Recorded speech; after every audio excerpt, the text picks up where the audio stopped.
Dans les premiers chapitres du livre de l'Apocalypse, où le Seigneur victorieux et vivant est en confrontation avec les églises à propos de leur témoignage, beaucoup de choses recommandables mentionnées sont cependant considérées comme inadéquates. À certains égards, il n'y avait dans ces manquements aucun abandon de la vérité en tant qu'exposé de doctrine. Il n'y avait aucun éloignement de la confession de foi. Il y avait toujours une prise de position avec ténacité quant aux faits concernant le Seigneur Jésus. Oui, et beaucoup d'autres choses tout à fait recommandables et reconnues comme telles par le Seigneur. Et cependant, nous avons ce mot venant de ses lèvres, « mais », qui exprime son insatisfaction, et cela malgré leur prise de position à l'égard de faits. Mais, tu as là, mais, vous voyez le Seigneur lui-même quand il prend en considération l'objet même pour lequel son Église existe, ne peut jamais être satisfait par l'exposé de doctrine, le plus orthodoxe et le mieux fondé qui soit. Ce qu'il recherche, c'est l'effet produit dans l'univers spirituel, la puissance de cette chose en tant que manifestation dans ce royaume. C'est cela le témoignage de Jésus. Ainsi, nous devons parvenir à voir ce qu'est ce témoignage de Jésus dans sa nature, c'est-à-dire son effet. Quelle est la nature du témoignage? Quel est le témoignage de Jésus? Eh bien, dans un sens large, c'est que Jésus a vaincu Satan, qu'il a triomphé du monde, et qu'il a détruit la puissance de la mort. C'est cela le témoignage de Jésus dans un sens large. Quant au Seigneur lui-même, cela est un fait. En ce qui le concerne, le prince de ce monde a été jeté dehors.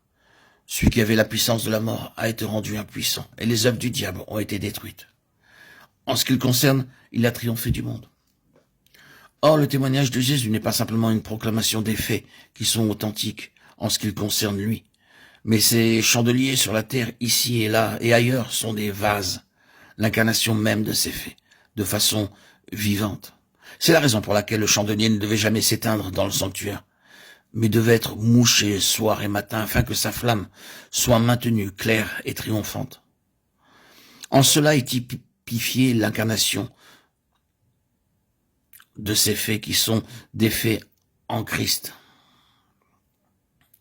Et leur existence est exprimée de façon vivante et éclatante, ici dans l'Église. C'est là le témoignage. Et il y a un mot qui renferme tout cela. Vous désirez savoir ce qu'est vaincre Satan, triompher du monde et la destruction de la mort. Il y a un mot qui va droit au cœur de tout cela, et c'est celui-ci, la vie. La vie est la somme totale de l'être entier de Christ et de son œuvre. Il est la vie. Il vient dans le monde comme la vie. Dans sa personne même, il est la compensation de cette condition universelle, savoir la mort spirituelle. Lui représente la vie. Il est la vie. Sa présence est la vie. Tout ce qui concerne le Seigneur Jésus, maintenant, est vie. En lui, il n'y a point de mort. En lui, la mort est engloutie dans sa totalité, dans sa personne même. Il est la plénitude de cette vie, de Dieu dans laquelle il n'y a rien de tout ce qui peut être touché par la mort. Son œuvre est cela. Toute l'œuvre du Seigneur Jésus est rattachée à une chose, à une seulement, et c'est la vie. En lui, la vie et l'incorruptibilité ont été mises en lumière, merveilleuse révélation d'une intention de Dieu. L'incorruptibilité. Quel monde, quel univers ce sera, quand cela sera en tout et partout. La loi dominante, l'incorruptibilité. Songez-y. Considérez combien il est aisé de corrompre les gens de nos jours, de corrompre les choses et la manière d'agir. Considérez aussi quel en est le résultat. Mais il vient un monde, une création, de nouveaux cieux et une nouvelle terre, où habitera la justice incorruptible. La vie incorruptible sera la loi dominante du nouvel univers de Dieu.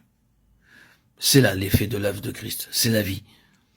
Tout comme la somme de tout l'être et de toute l'œuvre de Satan est la mort.